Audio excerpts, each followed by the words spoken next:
Deus derrame as bênçãos dele em cada coração. Amém? Eu quero ler com vocês Romanos capítulo 8, versículo 27, e depois somente um versículo de Apocalipse 12, versículo 11.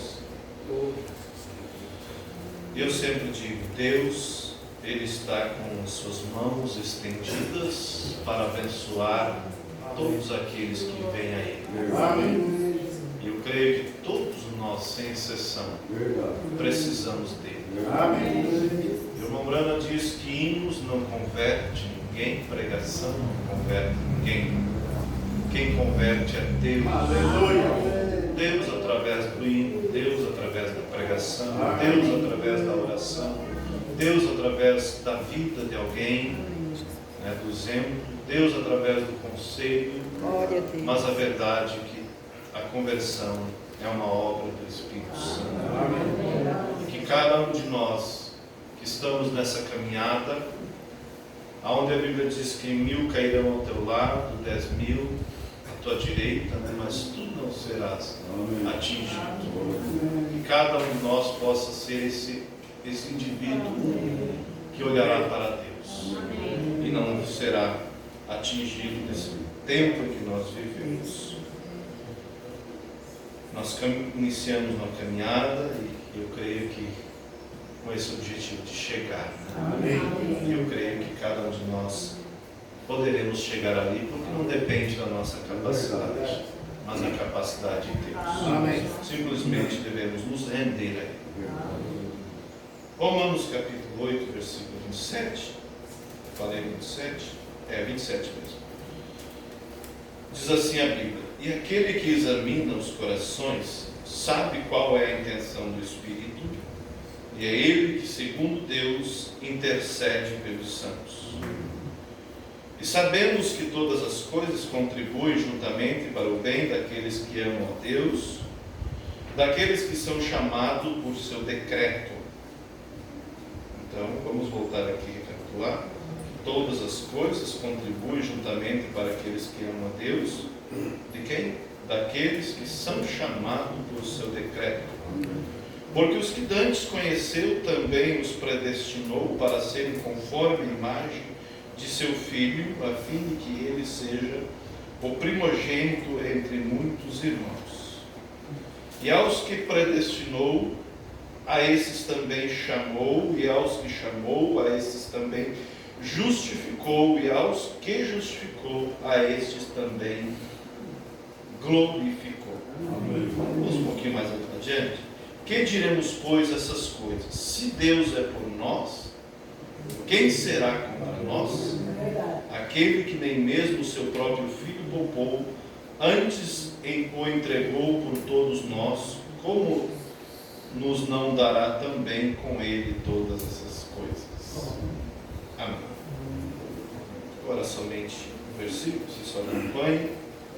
Apocalipse 12, 11 diz assim: e eles o venceram. Venceram quem? Satanás, pelo sangue do Cordeiro e pela palavra do seu testemunho, e não amaram as suas vidas até a morte. Senhor, obrigado pela tua palavra, obrigado por o Senhor estar aqui conosco, e temos a convicção que uma vez mais teus filhos seremos abençoados e alimentados pela tua palavra. Unja a palavra que temos e nos dê Pai Santo, Santo, pois pedimos em nome do Senhor Jesus Cristo. Amém. Pode assentar, irmãos. Está um ambiente tão leve, Isso é bom. Nós podemos chegar na presença de Deus. Sim, depois da pregação, daí eu chamo para mandar o testemunho. Então, é um ambiente propício para Deus operar. E os hinos, eles têm essa função, de preparar o ambiente para Deus operar. Como não há comunhão entre as trevas e a luz, também não há comunhão entre Deus e Satanás, entre o poder de Satanás e o poder de Deus. Lembramos de quando Saul, né, ficava perturbado, endemoniado com aquele espírito. Os seus súditos sabiam aonde estava a solução, né? Era chamar Davi, que vinha com a sua harpa e começava a louvar a Deus, e aquela opressão, aquele espírito de tormento deixava Saul, ele ficava tranquilo. Então a presença de Deus afugenta todo o mal, traz, né, uma serenidade, traz essa paz que excede todo o entendimento. E hoje nós desejo falar com os irmãos um tema sobre a predestinação nessa boa atmosfera. Talvez seja um culto mais como uma escola, mas tudo isso é válido para o nosso crescimento. É bom a chuva torrencial, mas também é bom a chuva calma, né, que vai regando, que vai penetrando na terra.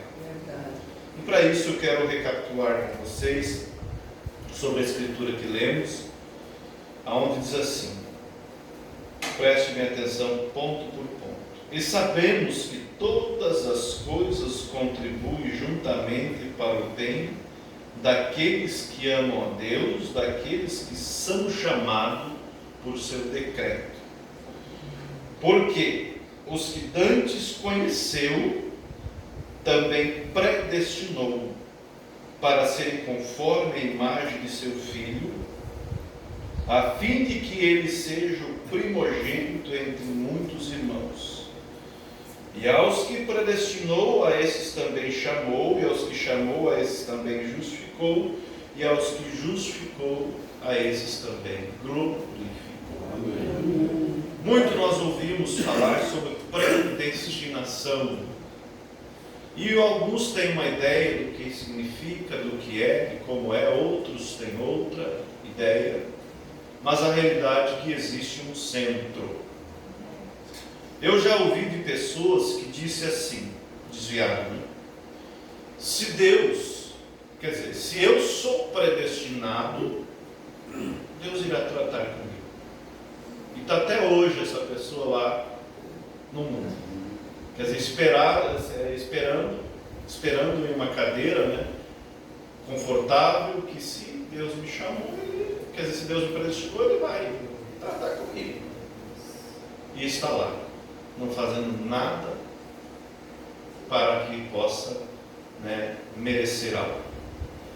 Não que nós somos salvos por aquilo que merecemos, por aquilo que fazemos, né, e entra um equilíbrio. Nós não temos condições próprias em nós.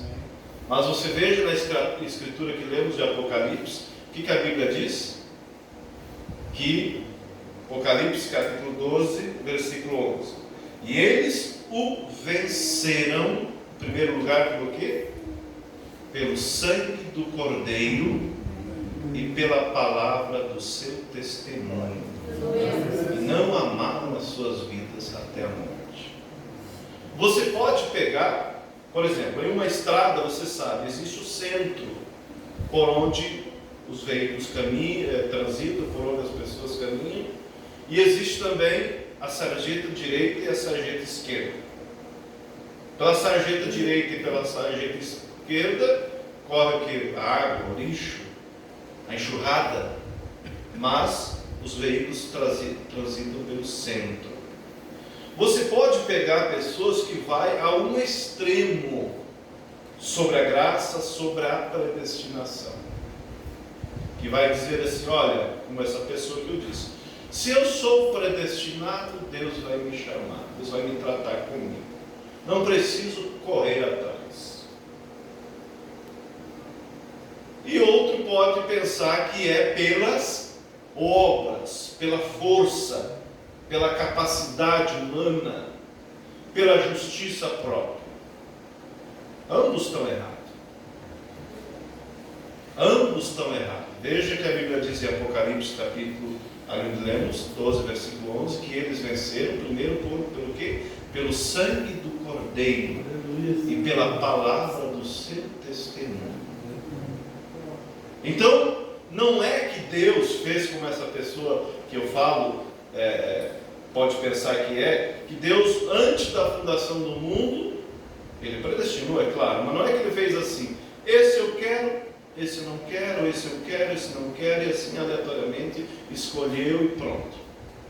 E que nós não temos nenhuma participação em nossa eleição. Não é? Porque isso daria a entender que nós não teríamos nenhuma participação. Porque se é como essa pessoa que eu falo, disse Deus, se eu sou eleito, Deus vai tratar comigo, e assim, muitas pessoas fazem assim, falam assim, pensam assim.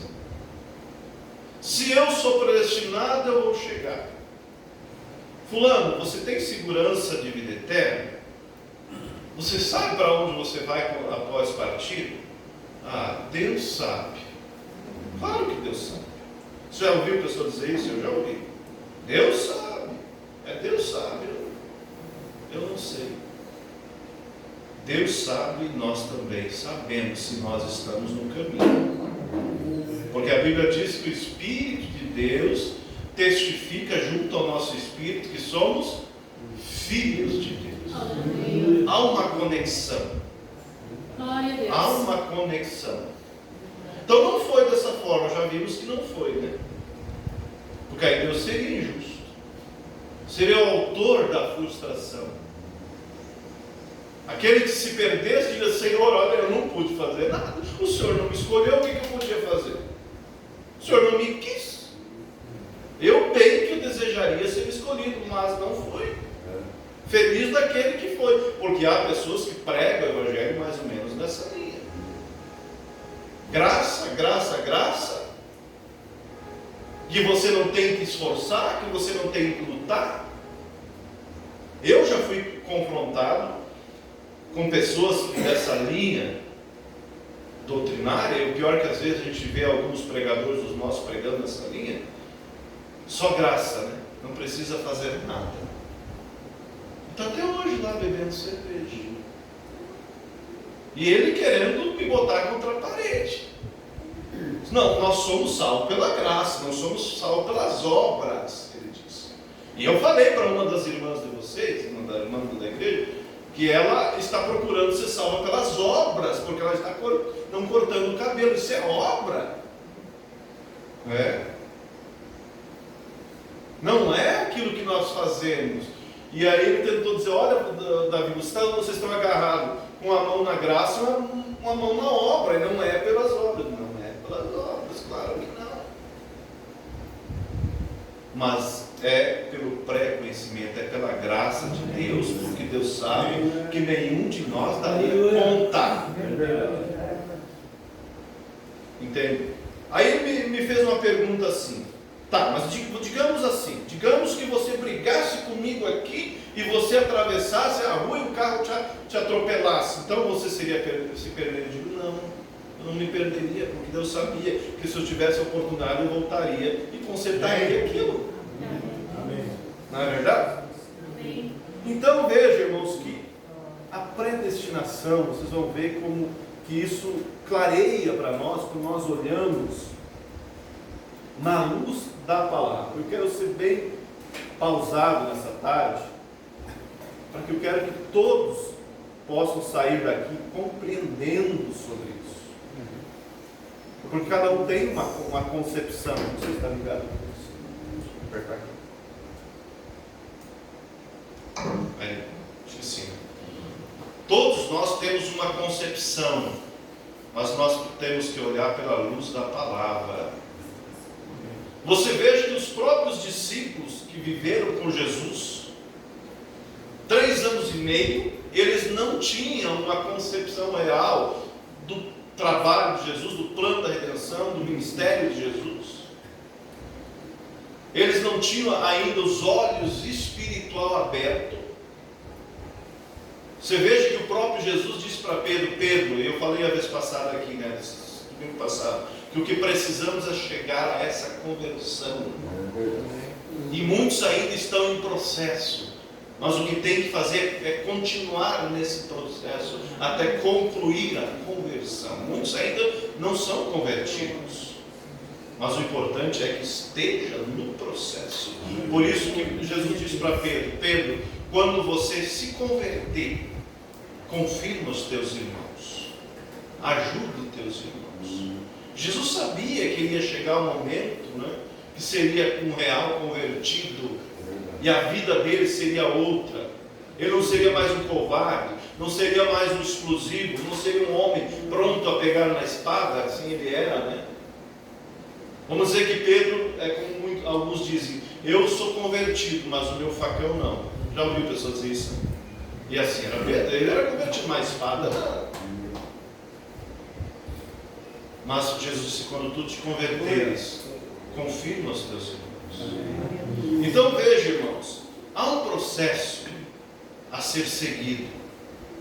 Há um processo e cada um de nós estamos nessa caminhada e precisamos olhar pela luz da palavra, ter os olhos espiritual abertos. Veja que a Bíblia diz, creio que no livro de Oséias: o meu povo foi destruído porque lhe faltou conhecimento. Não é o povo lá fora, a Bíblia se refere ao seu povo, porque faltou conhecimento. Aí você vai dizer: coitadinho deles, não tem culpa, porque faltou conhecimento, né? Mas segue lendo, que a Bíblia diz: porque tu rejeitaste o conhecimento, eu também te rejeitei, para que não seja sacerdote diante de mim. O meu povo foi destruído porque faltou conhecimento, porque tu rejeitaste o conhecimento, eu também te rejeitei, para que não seja sacerdote diante de mim. Existem sacerdotes rejeitados? Existe. E os falsos líderes é o que põe as pessoas a perder. Lembra de quando Israel estava próximo a entrar na terra da promessa? O que fez eles esmorecer? Foi os falsos líderes. 10 deles que esmoreceram o povo e acabaram perecendo no deserto. Então, falando dos discípulos, veja que Jesus em Lucas 24, creio que diz assim: e abriu-lhes o entendimento para compreender as Escrituras. E então disse: ficai em Jerusalém, até que do alto sejais revestido do poder. Amém. Veja o processo da caminhada cristã. Jesus abriu o entendimento deles. Eles estavam desanimados, eles estavam decepcionados. Os discípulos estavam indo, Cleófas e o seu amigo, para Emaús, desanimados, sem esperança. É certo, disseram eles, que alguma das mulheres nos maravilharam, dizendo que ele ressuscitou. Mas hoje é o 3º dia, mas nós não vemos e vamos embora, porque acabou a nossa esperança. O mestre morreu, foi sepultado, já é o 3º dia. Há umas mulheres que disseram que ele ressuscitou, mas nós não vimos ninguém. E continuavam caminhando, entende? Se distanciando da onde eles deveriam ficar. Mas quando há um coração que deseja servir a Deus, que ame a Deus, por isso que o Mombrana diz: Deus sabia que haveria alguns que desejariam ser salvos, por isso ele proveu o meio de ser salvo. Cristo aparece no meio deles e começa a dialogar com eles, e até o momento que se fez a conhecer. Pedro tinha voltado a pescar, tinha voltado para a sua origem, da onde ele estava, vamos dizer assim, abandonado a missão que Jesus tinha dito para ele, que faria dele de um pescador de peixe, pescador de homem. E ele, por certo, pensou: é bem que eu pensei que eu ia conseguir, fui bem até a altura, mas o mestre morreu, eu neguei o mestre, para mim sou palito escado, eu vou voltar para as redes, é o que eu sei fazer. Mas Jesus apareceu para eles, né? Nós sabemos que o anjo disse para as mulheres: diga para os seus discípulos que ele ressuscitou e vai adiante de vós para Galiléia, e lá o vereis. Amém. E ele complementa dizendo: diga aos seus discípulos e a Pedro, em especial, que era o que estava mais ferido. E o que Jesus, quando chega, faz? E abriu-lhes o entendimento para compreender as Escrituras. E mais para frente você vê a Bíblia dizendo: e disse, ficai, porém, em Jerusalém, até que do alto sejais revestidos do poder. Agora eles haviam, quando Jesus veio abrir o entendimento, eles compreenderam que era necessário, porque Jesus já tinha dito isso antes, que era necessário ele ser entregue nas mãos dos príncipes, padecer e ao terceiro dia ressuscitar.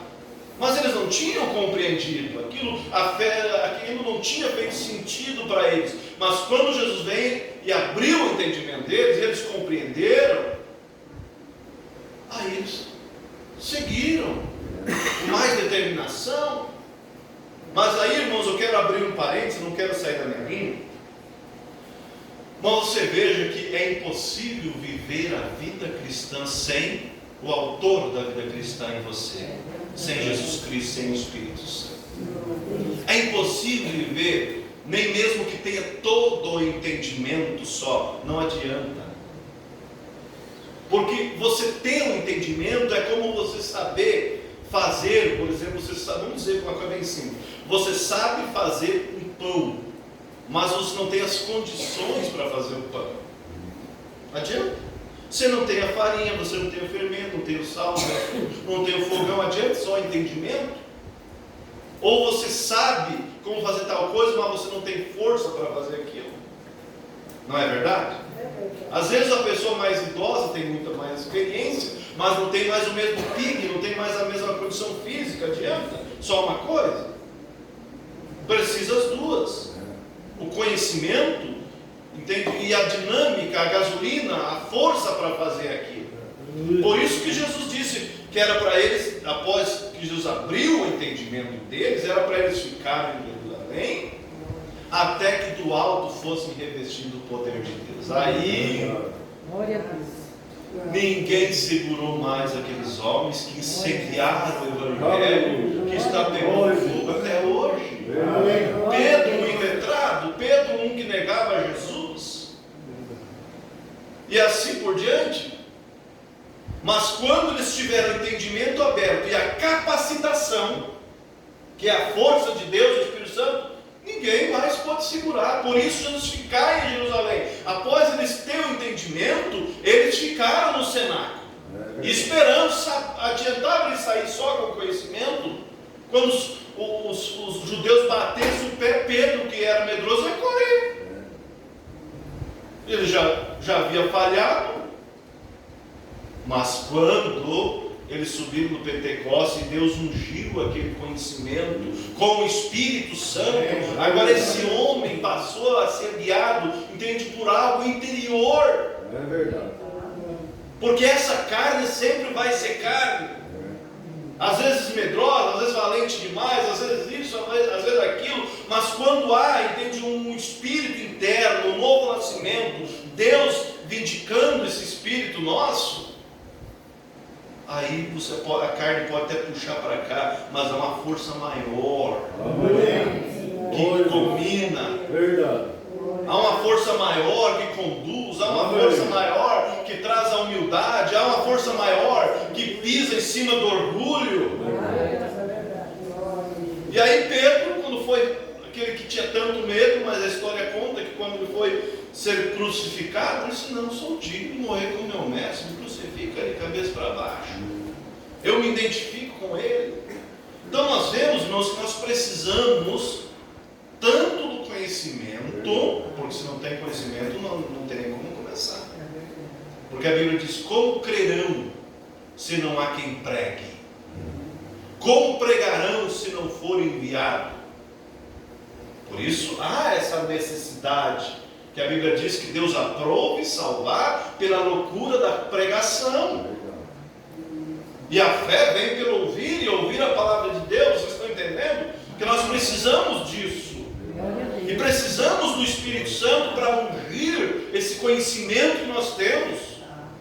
Porque ninguém luta sem ter um objetivo. Ninguém renuncia sem ter um objetivo. Mas quando você tem um objetivo firme, você luta com garra. Amém. E qual é o nosso objetivo, irmãos?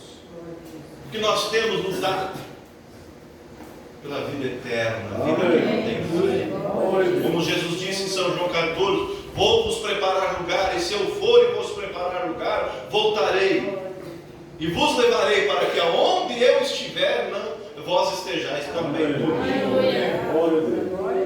Por isso é importante nós ter esse momento de, vamos dizer assim, de estudo, de escola sobre a predestinação. Muitos aqui, por certo, ou a maioria sabe disso, mas vamos relembrar hoje.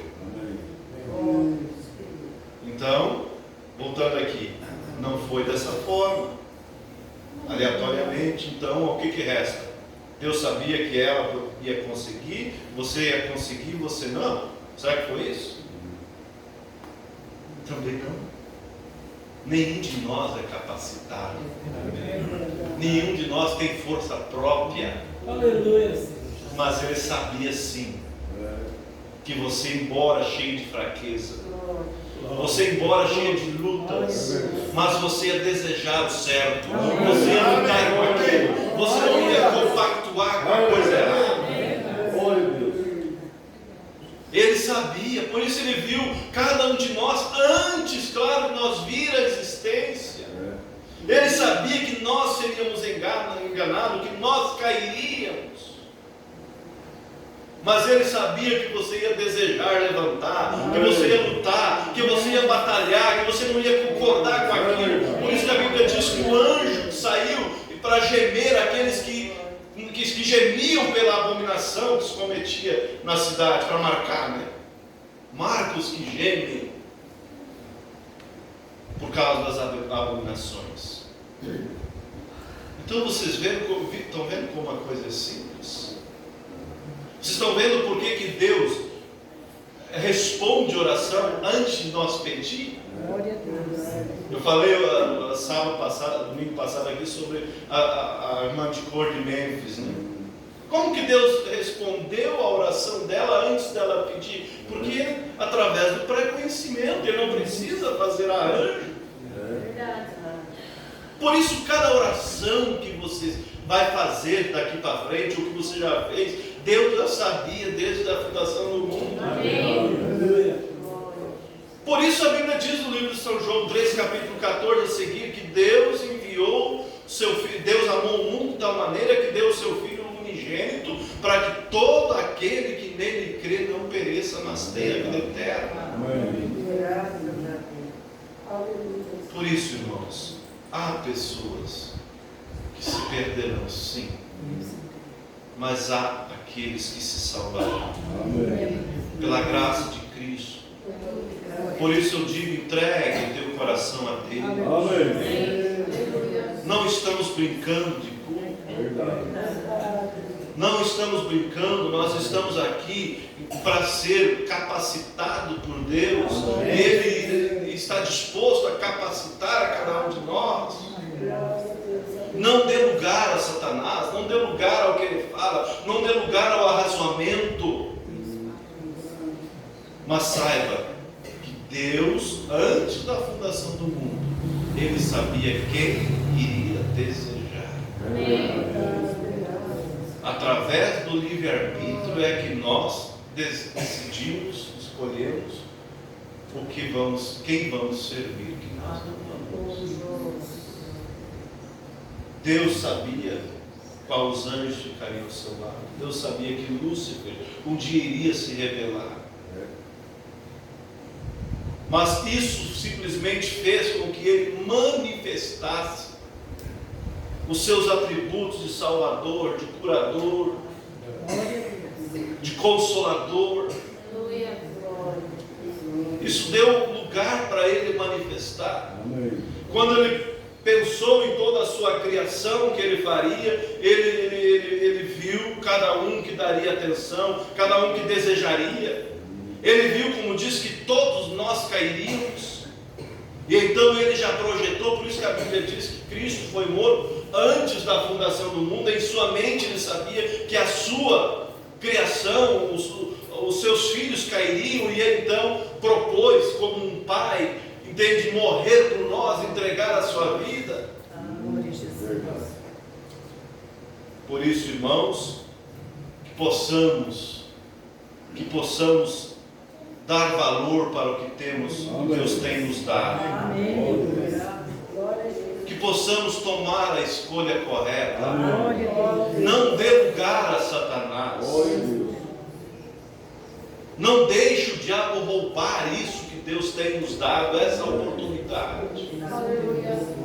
Porque a decisão que nós tomamos hoje, ela irá refletir por toda a eternidade. Ela irá colocar nós na glória, ou nós iremos perder a oportunidade. Como eu falava hoje para alguém, a decisão de um pai reflete nos seus filhos, a decisão de uma mãe reflete nos seus filhos.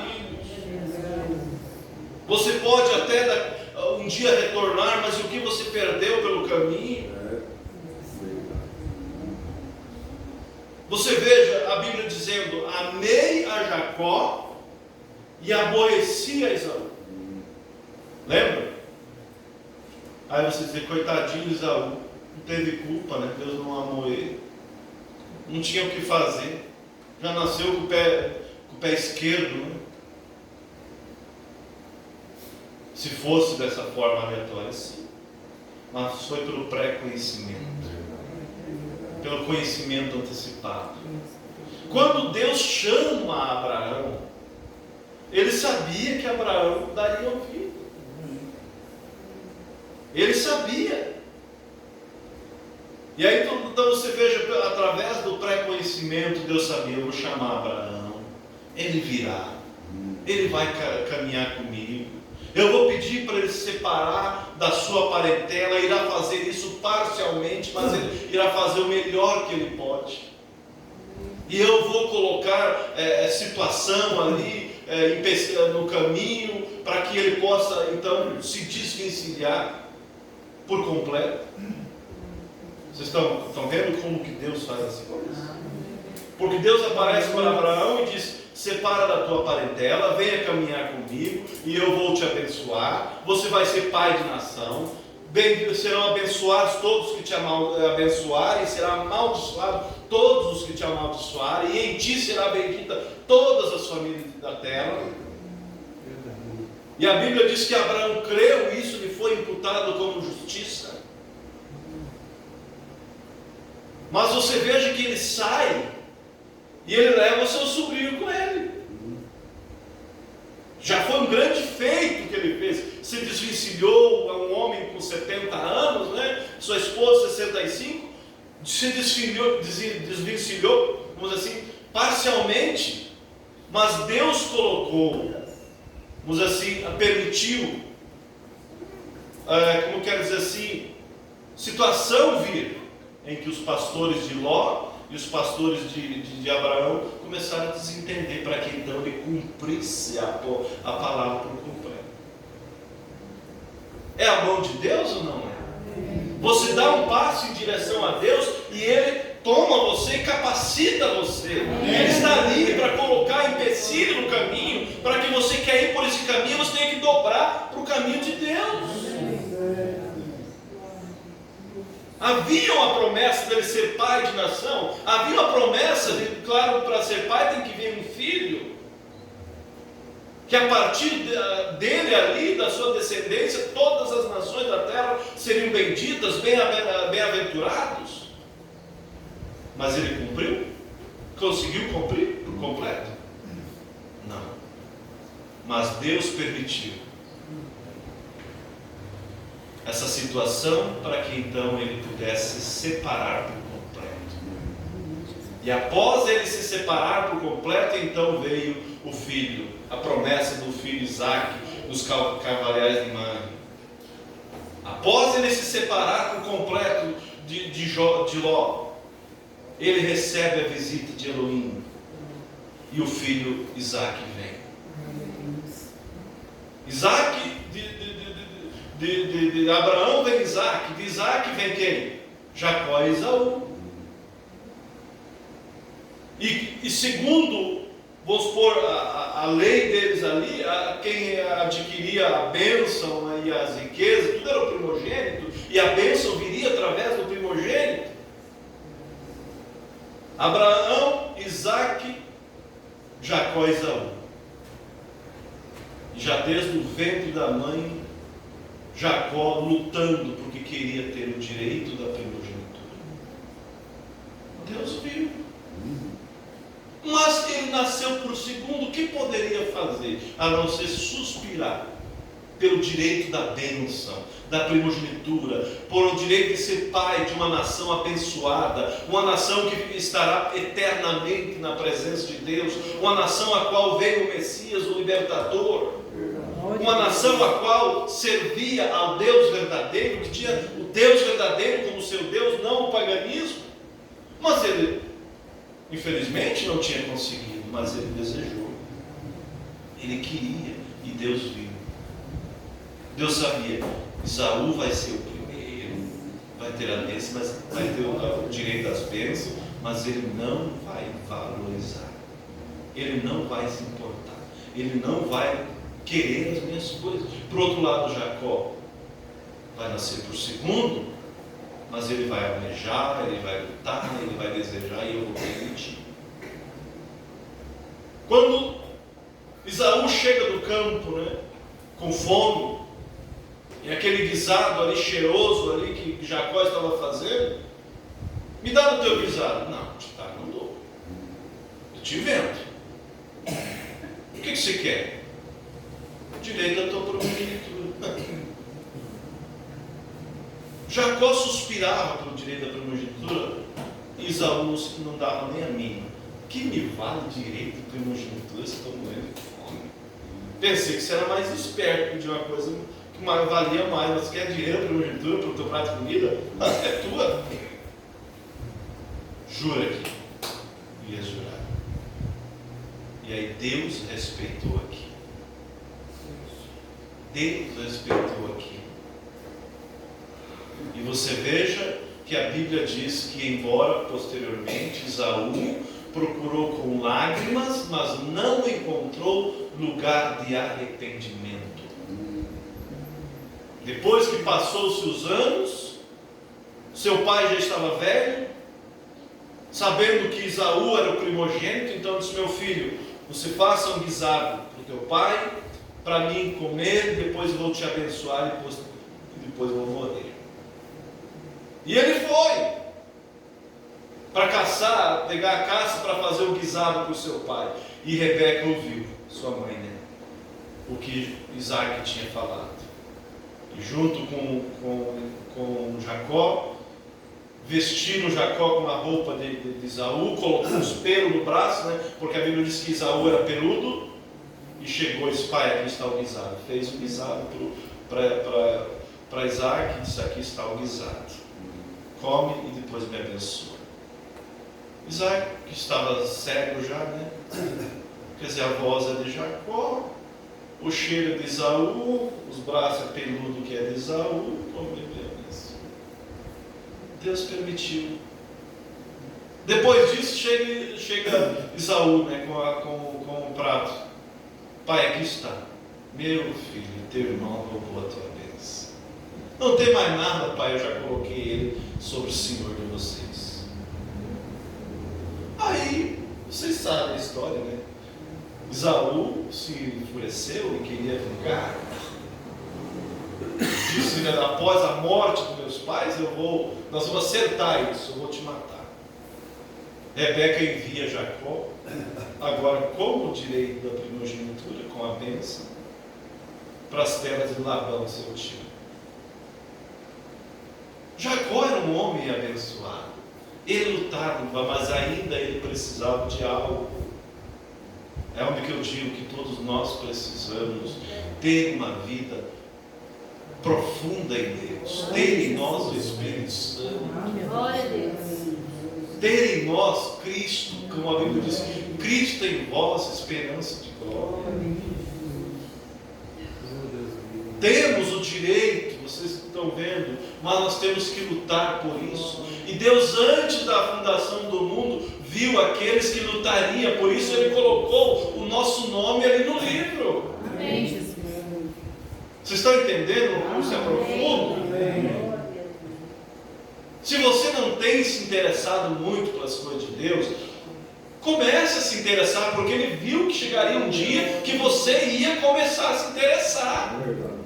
Se você tem se interessado, continue se interessando, porque Deus também viu, honre a Deus, que Deus sempre há de honra. Aí você veja que ele indo lá para as terras do seu tio, teve sonho espiritual, viu anjos subindo e descendo, mas ele ainda ele era o que? Um Jacó, um trapaceiro. Ele ainda tinha um nome de crente, de cristão. Ele poderia mostrar os seus documentos para quem quisesse. Olha, eu sou filho de Abraão, de Isaac, que tem a promessa de Deus, que as portas do inimigo nós venceria, não prevaleceria contra nós, as portas do inimigo. Mas aí ele tinha Deus na vida dele por completo, ainda não. Ele ainda era o Jacó. Mas lembre-se disso, irmãos. Por que Deus disse, estão captando? Pois bom, amei a Jacó e aborreci Isaú. Deus sabia que ele ia lutar. Amém. Para ter a natureza mudada, para ser um príncipe. Deus sabia que ele ia lutar. Embora Deus permita coisas vir para nos fazer olhar para Ele. Embora Deus permita vir, às vezes problemas, dificuldades, mas Deus sabia, Ele vai caminhar, mas Ele não vai ser perfeito, Ele não vai dar conta. Por isso eu vou colocar um empecilho na frente dele, e Ele não vai ter para onde olhar, a não ser para mim. Aleluia. Eu vou colocar problemas para ele que ele não vai ter para quem olhar, a não ser para mim. Quando ele olhar para mim, eu mudo. Mas ele sabia que ele ia olhar. Veja, irmãos, como eu digo, o cabrito, ele vai morrer sendo berrando como um cabrito, ele não vai mudar. Por mais que possa passar por onde passe, a ovelha sempre será ovelha, e o cabrito sempre será cabrito. Não importa a situação. Pode colocar os dois diante da mesma oportunidade, e Deus sabia pelo livre-arbítrio, esse vai me escolher, e esse não vai querer nada. Aí está a predestinação. Deus coloca a sua palavra para ambos. Um aceita, o outro rejeita. Um aceita e Deus capacita, e Deus dá força, Deus perdoa, Deus anima, Deus envia os dons, Deus coloca ele no casamento correto, com a mulher correta, com o homem correto, para ajudar. Porque ele viu. Aqui eu vou ter que acertar aqui na caminhada do meu filho, eu tenho que colocar fulano aqui, porque ela vai ajudar. Eu tenho que colocar o fulano, porque ele vai ajudar, porque senão ele não vai conseguir. Por isso, tanto como a Bíblia diz, tanto querer como efetuar vem de Deus. Mas coloca o cabrito, ele vai ser cabrito. Como eu digo, a ovelha sempre é a ovelha, agora o cabrito é cabrito. E um ditado que diz que cachorro que come ovelha, se você matar ele, mesmo tu mata, o danado morre, mas olhando para o bando de ovelha. Não vai mudar. Entenderam? Mesmo que mate, não adianta. Veja Caim e Abel. Ambos Deus colocou dentro do coração esse desejo de servir a Deus, de adorar, de buscar a Deus. É um desejo que Deus colocou em todos. Abel vai e busca o entendimento espiritual, busca a revelação, o que eu devo fazer para fazer um culto para Deus. O que será que Deus quer? Estão entendendo? Amém. O que será que Deus quer? Eu tenho um desejo de fazer um altar, um culto a Deus, mas como? O que? Eu posso imaginar Abel chegando lá para o seu pai e dizer: pai, eu tenho um desejo de fazer um altar, um culto a Deus. O que será que ele deseja? O senhor tem uma noção? Olha, meu filho, que eu posso dizer uma coisa, que quando eu e sua mãe pecamos, ele matou um cordeiro dos nossos pecados. Glória a Deus. Então é um cordeiro, então ele não mudou, ele continua querendo um cordeiro. Glória a Deus. Vou fazer um altar, um holocausto a Deus pelos meus pecados, mas o que Deus quer? Um cordeiro, tipo de Cristo. E foi lá e buscou o cordeirinho e cortou a garganta do cordeiro e ofereceu o holocausto a Deus. Caim, com o mesmo desejo, foi lá e fez da sua maneira. Vou fazer um altar com frutas, com legumes bonitos. Não com cordeiros, sangue em cima do altar. Não, fazer assim. Esse vai ficar bonito. Deus vai bater continência para mim. E Deus não quero, não gostei. Não é isso que eu quero, Caim. Não aceitou o seu altar. Quando não aceitou, o que aconteceu? Caiu o semblante, se emburrou. E Deus deu mais uma chance. E Deus deu mais uma chance ainda, né? Disse: porque te caiu o semblante? Se você fizer o bem, porventura não haverá aceitação para ti. Ah, sim. Mas se você também não quer o bem, não quer luz, aí está trevas, é o oposto, aí está o pecado. E sobre ele você vai dominar. E ele escolheu isso, né? Pecado. Matou seu irmão, tomou parte, né, do pecado. Então veja, irmãos, pré-conhecimento, conhecimento antecipado.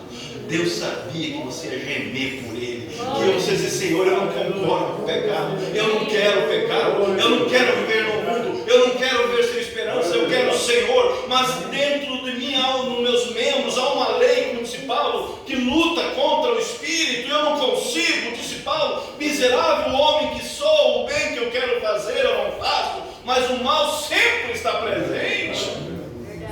Quem me livrará do corpo dessa morte, disse Paulo. Mas você vai caminhando com ele, até que ele chega em Romanos 8, ele diz: portanto agora nenhuma condenação há para os que estão em Cristo Jesus, que estão em Cristo Jesus, que não andam segundo a carne, mas segundo o Espírito. Chegou uma hora que a graça tomou aquele homem que estava lutando, que estava gemendo, que não compactuava com a natureza da carne, que puxava para as coisas erradas, e sustentou. E ele disse: não há condenação para aquele que estão em Cristo Jesus, que não andam segundo a carne, mas segundo o Espírito. Pode dizer: cumpre meu corpo as marcas de Cristo.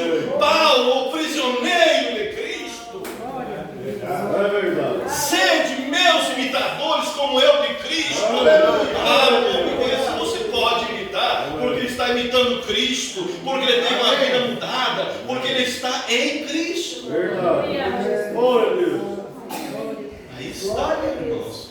Como pode? Verdade. Como poderia Deus não predestinar um homem desse? Foi capaz? Capaz? Coisa nenhuma. Foi um assassino do primeiro mártir, porque estava sem luz, sem Deus, sem o entendimento. Mas Deus sabia: a hora que eu der o entendimento para ele, ele vai lutar por mim. Aí está, irmão. Vocês estão entendendo? Amém. Estão entendendo? Levante a mão. Amém.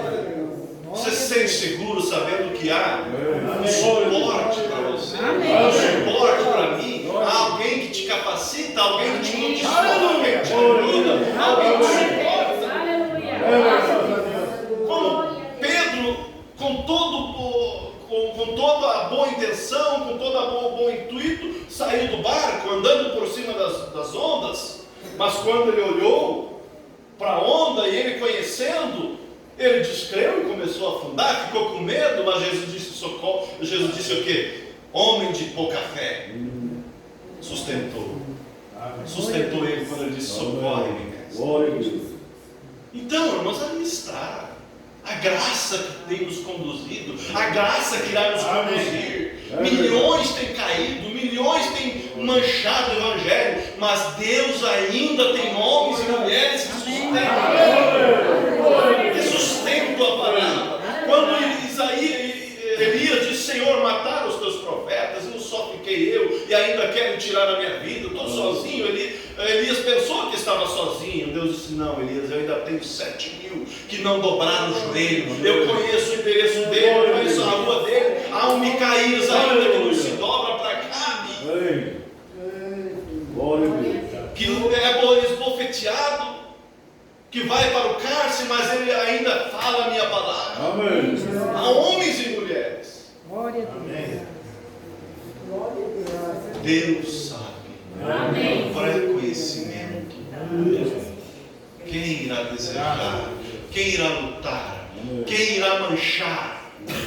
Por isso Jesus disse, é inevitável que venha o escândalo, mas ai por aquele que vir. Aquele que fizer um desses meus pequeninos tropeçar, melhor seria que amarrasse uma pedra ao pescoço e se precipitasse no mar. Mas Deus ainda tem aqueles que seguem, que defendem a palavra. E pela graça vamos seguindo. E pela graça vamos seguir. E o nosso desejo é que todos alcancem, nunca deixe o diabo te esmorecer. Às vezes a gente sente tristeza, porque às vezes o que a gente pode fazer mais? A não ser falar, orar. Não podemos viver o Evangelho pelas pessoas. Se pudesse a gente faria, mas não pode. Mas que Deus nos ajude a tomar um posicionamento por Ele. Você veja que quando Jesus Cristo foi crucificado, ali estava representada a humanidade diante de dois ladrões. Você acha que era simplesmente por acaso que Jesus foi crucificado diante de dois ladrões? Junto de dois ladrões? Não, ali estava a humanidade representada. Que todos pecaram. Todos estavam destituídos da glória de Deus. Todos estávamos indo ao inferno. E ali estava Jesus Cristo no meio de dois ladrões, dois salteadores. Se você pudesse voltar a fita, chegar lá na predestinação e então você vê Deus predestinou Dimas, né? O ladrão da direita. Olha, ser predestinado pela vida eterna.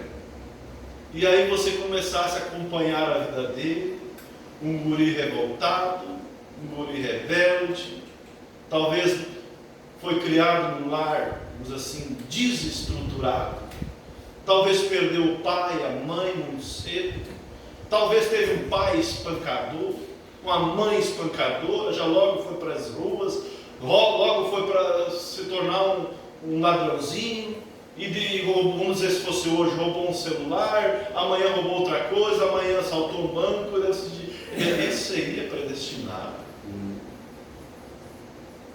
Mas ninguém poderia ver o final a não ser Deus. E ninguém poderia ver o que estava no coração daquele ladrão. Vocês pararam para captar as pessoas, irmãos? É fácil julgar. Mas imagine você, vamos pensar um pouco em Dimas. Quem sabe ele perdeu a mãe quando era pequenininho. O pai um espancador. Talvez a madrasta espancadeira. Se criou revoltado. Mas quem sabe no coraçãozinho dizia assim, como eu gostaria de ser como aquele outro.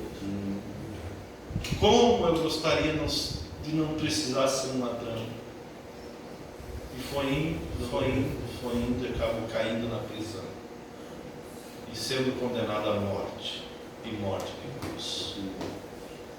Aí você imagina ele na cadeia, ouvindo falar dos feitos do Cristo. Olha, o Cristo está por aí.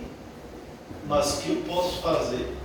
Se eu vou ser morto na cruz, não vou poder nem conhecer esse pregador que está aí. Quem me dera ter a oportunidade de conhecê-lo. Mas Deus preparou bem certinho ser crucificado junto com ele. Enquanto o ladrão da esquerda zombava de Cristo, Deus viu isso na predestinação. Se tu és o Cristo, salva-te a ti mesmo e a nós também. Nós estamos morrendo aqui, você também está morrendo. Você é o Cristo, então salva nós tudo. O da direita escutou aquilo e o que ele fez? Pega um pouquinho isso. O que o ladrão da direita fez ali? Se pôs em defesa vida daquele moribundo que também estava morrendo ao lado dele. Glória a Deus. E Deus viu isso. Amém. Deus viu isso antes da fundação do mundo, quando predestinou esse rapaz. Vai ter uma vida torta, uma vida bagunçada, mas ele se colocará ao meu lado, irá me defender ali. Por isso o nome dele está aqui na glória.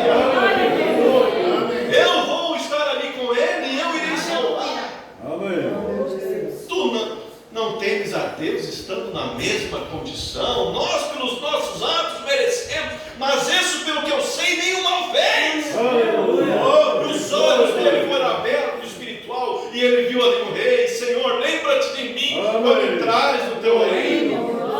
Hoje mesmo estarás comigo no meu paraíso. E aí está, irmão, aí estamos nós, eles escreveram história. Por isso que a maior ambição que nós devemos ter é de viver uma vida digna do Evangelho. A maior ambição que nós devemos ter é bom ter um carro novo? Claro que é bom. É bom ter uma casa nova? Muito bom. Mas a maior ambição que nós devemos ter é ter o Espírito Santo. Ter prazer nas coisas de Deus. Por isso, irmãos, que Deus abençoe a todos. Que Deus nos ajude. Que Deus te ajude. Deus conhece o meu coração. E o meu desejo é que cada um seja cheio do Espírito Santo. Vamos colocar de pé. Vamos orar. Querido Deus, eterno Pai, sabemos que antes da fundação do mundo, o Senhor já nos predestinou, o Senhor nos chamou, o Senhor nos justificou para sermos conforme a imagem do Teu Filho. Que o Senhor continue a obra que o Senhor iniciou na vida desses irmãos. Que o problema, o problema que o diabo joga no caminho sirva simplesmente de um incentivo para nós corrermos para os Teus braços. Possamos, ó Deus, viver uma vida escondida no sangue do Cordeiro, pois sabemos que, ó Deus, logo tudo nessa terra irá terminar e um dia estaremos ali. E, ó Deus, que possamos ter algo para Te mostrar aquele dia, Pai. Que não venhamos chegar com as mãos vazias. Eu oro por cada irmão aqui, Senhor, por cada irmão. Que o Senhor tire toda a tristeza, que o Senhor tire toda a decepção, que o Senhor tire todo o desânimo, que o Senhor tire tudo aquilo que atrapalha a caminhada do Senhor. E que eles saibam que há um povo que está caminhando rumo à glória. Oh Deus, que há, ó Deus, aqueles que tiveram, ó Deus, as suas vidas lavadas no sangue do Cordeiro. Pai, anima o desanimado, socorre, Senhor. Nós não aceitamos a derrota de nenhum dos nossos irmãos, e nós requeremos a todos, e que a bênção do Senhor, que o anjo do Senhor esteja em cada coração, Pai. Oh Deus, o Senhor conhece o meu coração, sabe com que objetivo estamos intercedendo. Por isso, Pai,